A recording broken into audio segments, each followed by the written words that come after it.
The most famous dinosaur in the world is also one of the most misunderstood. So if you ask anyone to describe a T-Rex, they'll give you a list of traits that sound more like a movie monster than a living, breathing animal. And that is exactly the problem. We've been watching the same version of this creature for 30 years, and it turns out we've been wrong about almost everything, because the reality of the Tyrannosaurus Rex isn't just different from what you saw on screen, it is actually much more terrifying. Let's start with the one that gets people killed in the movies, where the T-Rex is right in front of you, you stand perfectly still, and you become invisible. It is a great dramatic moment, but in real life, you would be the easiest snack in the forest. Because think about it, why would the most successful apex predator on the planet evolve to be blind to stationary objects? That is like a hawk evolving to not see mice unless they are running a marathon. The truth is, the T-Rex had better vision than a modern hawk, with forward-facing eyes giving it incredible binocular vision, the kind of depth perception you only get when you are built to hunt. And that is not even mentioning the smell. So if you are standing in the woods trying not to move, the T-Rex didn't miss you because of your acting skills, it just wasn't hungry yet. And if you think you are safe because you are out of sight, that leads us directly to our second myth, because even if you cannot see the beast, you assume you would definitely hear it coming.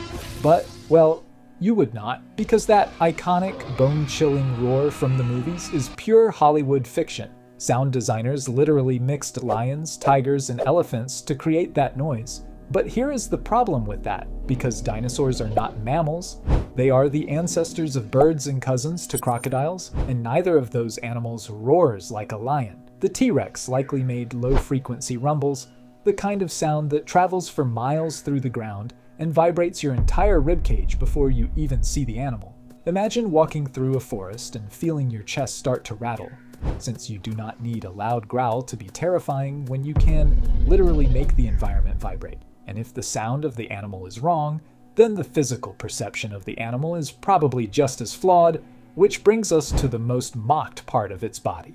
Everyone loves the memes about the tiny arms, and we act like those limbs were just pathetic, vestigial leftovers, but that is pure human bias. Paleontologists have looked at the muscle attachments on those arm bones, and they were shockingly strong, meaning they were not just flapping around for show, they were grapple hooks designed to pin prey down while the jaws did the real work.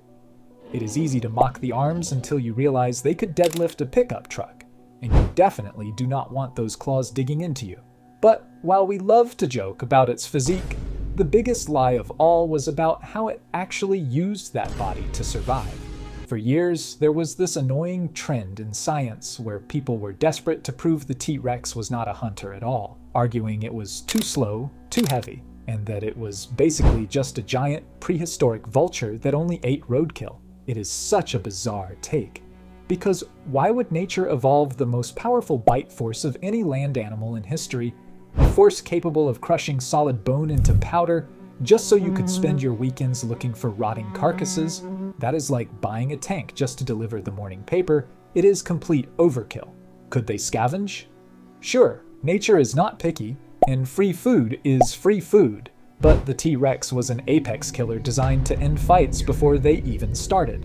And if you are an apex killer of that magnitude, it makes you wonder why we spend so much time debating its size, which brings us to our final myth.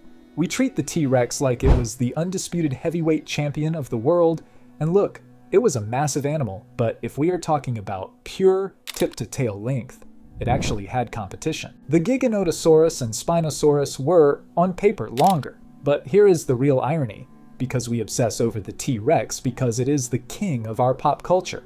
We put it on this pedestal, but the prehistoric world was way more crowded and competitive than we realize, and the T-Rex was the king because of its efficiency, its intelligence, and its bite, not because it had the biggest number on the tape measure.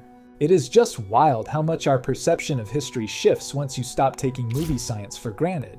We spent years thinking we knew exactly what this thing was, and it turns out it was way weirder, way more efficient, and way more bird-like than we ever gave it credit for. But this is the part that should actually scare you, because this is not unique to the T-Rex. This is how we study every dinosaur, where we pull something out of the ground, make our best educated guess, And then we build an entire narrative on top of that. So if that first guess is wrong, if we misunderstand one single fossil, everything else we think we know can end up being completely wrong too. The question is not whether we got the T-Rex wrong, because we already know we did. The question is how many other monsters are we currently getting wrong, and whether we will ever care enough to go back and get them right.